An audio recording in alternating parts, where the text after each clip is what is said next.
avez vu le règlement des épreuves, hein, il n'y a pas beaucoup de changements par rapport aux années précédentes. Je vais donner les quelques éléments au fur et à mesure. Donc le déroulement de ces deux journées, hier après-midi et donc ce matin, ce samedi matin, les qualifications, donc 4 épreuves sur lesquelles l'ensemble des cordistes passent.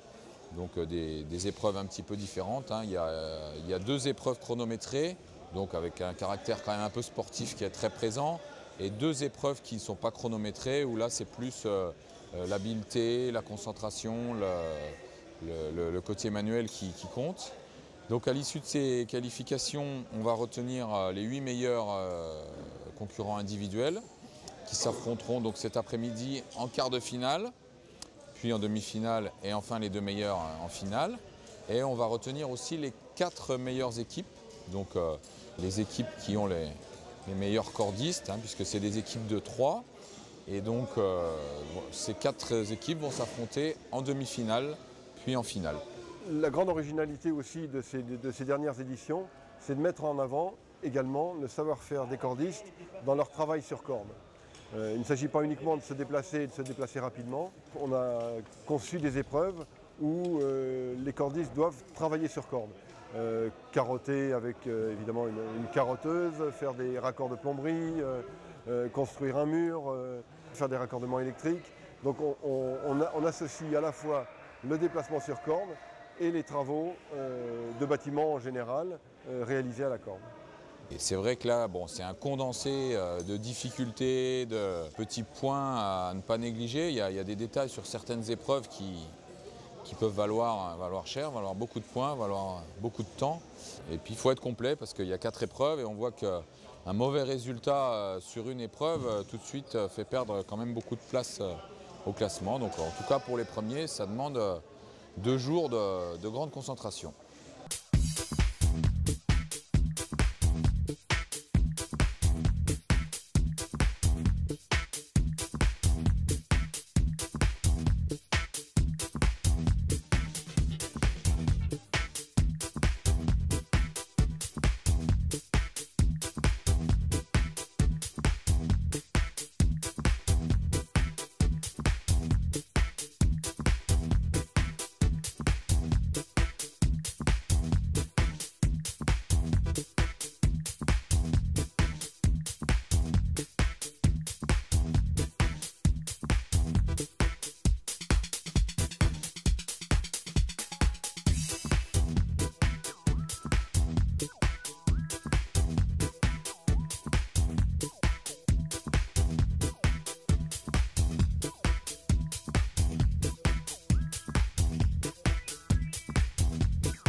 Le gros intérêt d'un événement comme celui-là, c'est de faire se rencontrer les gens, aussi bien les cordistes que les chefs d'entreprise, de discuter, de voir qu'on finalement on est tous dans la même communauté.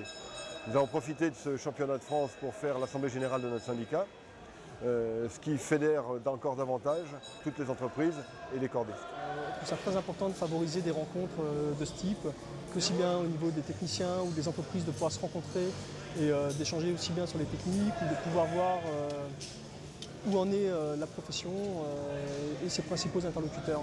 Il y a beaucoup de compétiteurs qui font de cet événement un événement important dans l'année et qui commencent à préparer ce championnat toute l'année, en s'entraînant, en découvrant des techniques particulières, en améliorant leur savoir-faire. Et c'est tout ça dont on peut s'apercevoir aujourd'hui et qui fait la grande richesse de cet événement.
Une bonne organisation, vraiment un vrai plaisir de participer.